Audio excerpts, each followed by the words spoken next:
얼마 전 한국 사회를 들썩이게 만들었던 영화 건국전쟁. 건국전쟁을 관람한 이들 가운데 젊은 층이 적지 않았습니다. 이들은 이구동성으로 몰랐던 것을 알게 되었다라는 굉장히 유사한 피드백을 전해줬습니다. 왜 이승만을 캔슬하고 자꾸 다른 대안을 불러왔는지, 그 이익은 누구에게 돌아갔는지 한 번도 생각해보지 못했던 이들이 몰랐던 것을 알고 나서 비로소 생각하고 이해하기 시작한 겁니다. 우리가 세상 일을 접할 때 언제나 완벽함을 지향하지만 완벽하지 못하다고 해서 그 자체를 부정하지는 않습니다. 우리는 완벽하지 못하더라도 그 과정에서의 과오와 실패와 실책을 통해 성숙해가고 발전해갑니다. 개인도 그렇고 사회도 그렇고 국가도 마찬가지입니다. 자유민주 세력이 건국 이후 집권하면서 국가를 이끌어온 방향은 결과적으로 작금의 번영과 평화를 불러오는 데에 중심 축과 같은 역할을 하였습니다. 그 과정에서의 과오가 존재했고 이것에 대해 집권 세력인 보수 세력은 직면하고 문제를 다루려 노력하였습니다. 많은 우여곡절이 있었고 슬픔과 결함이 있었습니다.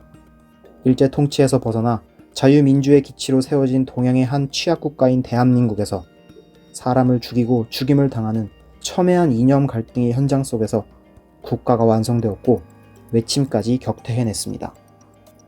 세계 시민의 일원으로서 우리는 이러한 현상을 있는 그대로 철저한 합리성을 바탕으로 바라봐야 하며 우리의 역사이기 때문에 더더욱 그러해야 합니다. 그 힘든 시기를 주도했던 이들은 많은 결함이 있었음에도 불구하고 부정할 수 없는 공적을 남기기도 하였습니다. 과는 과대로, 공은 공대로 평가하는 것이 진정한 역사입니다. 보통 어떤 일을 하기에 앞서서 주어진 것, 즉 유산이 많을수록 유리하다고 합니다.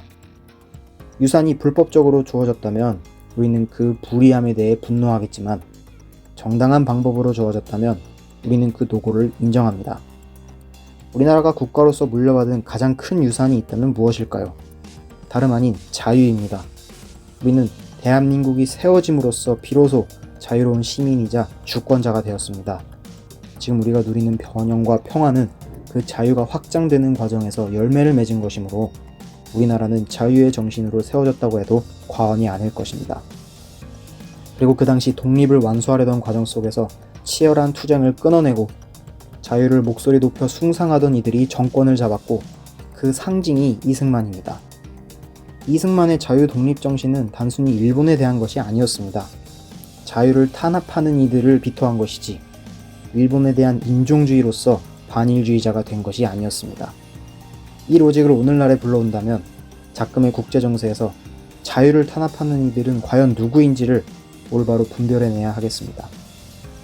번영과 평화까지 만들어 나가기 위한 토대로서 자유가 주어졌고 이 자유를 제도화한 것이 자유민주적 기본 질서입니다. 그 정신에 입각해서 비록 한반도 남쪽에 국한되었지만 민족 역사 최초로 자유민주공화국이 들어섰습니다. 당시 건국 세대 중 수많은 이들이 공산주의와 자유주의의 첨예한 갈등 속에서 본질을 보지 못하고 갈팡질팡하고 있었습니다. 그때 본질을 꿰뚫어 본 행위자가 있었고 그들의 선택은 오늘날의 결과로 증명되었죠. 이승만은 그 시대적 소명을 신앙인으로서 충실하게 수행하려고 애쓴 사람이었습니다. 갈팡질팡하던 우리의 선배들도 이승만과 그의 동료들을 통해 모든 것을 알게 되어 대한민국의 건국에 참여했습니다.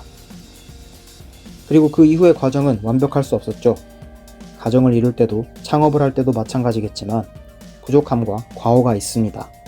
우리는 현대사의 비극 속에 수많은 무고한 피해자들, 애통하는 자들과 언제까지나 함께 해왔고 함께 할 것입니다. 이러한 관점에서 객관적 관점에서 바라본다고 하더라도 이승만에 대한 비토 현상은 자유민주국가인 대한민국의 제1야당이라고 자처하는 민주당이 취하기에는 지극히 이상한 광경인 것입니다. 건국전쟁의 사례는 이렇듯 우리 국민 다수가 편하다고 여기고 있던 생각의 구조에 큰 크랙을 가져왔기 때문에 이런 정보를 접한 국민 다수는 집단적으로 인지부조화를 경험하기도 했습니다. 역사를 합리적이고 균형 잡히게 바라볼 수 있는 씨앗이 심어졌다고 저는 평가합니다. 이번 총선에서 드러났듯 다행히도 민주당이 정치적 자산으로 삼고 있는 민중저항의 역사관은 상당 부분 거짓된 자료에 근거해 왔습니다. 그들의 역사적 서사를 해치하는 작업은 국민의 기억을 사실의 기초에 정상화하는 작업이기도 합니다. 역사 인식에서 자유민주 세력이 지고 출발하고 있고, 이 결과로 인해 매번 중요한 정치적 선택을 할 때마다 세계사적 흐름에 부합하지 않는 국가적 선택을 하는 방향으로 전개되어 가고 있습니다. 자유민주 세력에게 필요한 것은 다름 아닌 긍지입니다. 자유시민으로서 건강한 자존감이 필요합니다. 왜 민주당의 패배주의에 굴복하고 그들의 의도적 감정 격화에 기반한 정치 PR 작업에 맥없이 무너져야만 합니까? 우리가 추구해왔던 역사의 현장에서 성과로 증명해왔던 것들을 기억하고 돌이키고 재현할 수 있어야 한다는 분명한 목표의식을 가져야 하는 것입니다. 대한민국이 어떤 나라인지 학습이라는 귀중한 도구를 통해서 기억해내고, 그 정신이 무엇이었는지, 성공의 원인은 무엇이었고 과오는 무엇이었는지를 우리 당의 정체성으로 올바로 녹여내지 못한다면 보수는 설 자리가 없습니다. 집단적 거부 현상의 근원이 어디서 왔는지를 환기시키지 못하고 주변부의 주장으로 치부해버리면 이 PR 전쟁에서 계속 지고 들어가야 합니다. 우리는 선순구전, 즉 이겨놓고 싸워야 합니다. 진보 세력이 뒤바꿔 놓은 역사를 바로잡고 현안에 대한 전문가와 새로운 뜻있는 사람들을 통해 건국 세대의 미완의 과업인 자유의 확장으로서의 통일을 완수하고 세계 속에서 번영하며 평화를 구가하겠다는 나라로 다시 방향을 잡아가야 합니다. 우리는 자유의 소중함을 알고 번영과 평화의 원리를 체화한 2030을 비롯한 대한민국의 모든 국민들과 함께할 수 있는 이른바 자유민주 세력을 양성해내야 합니다.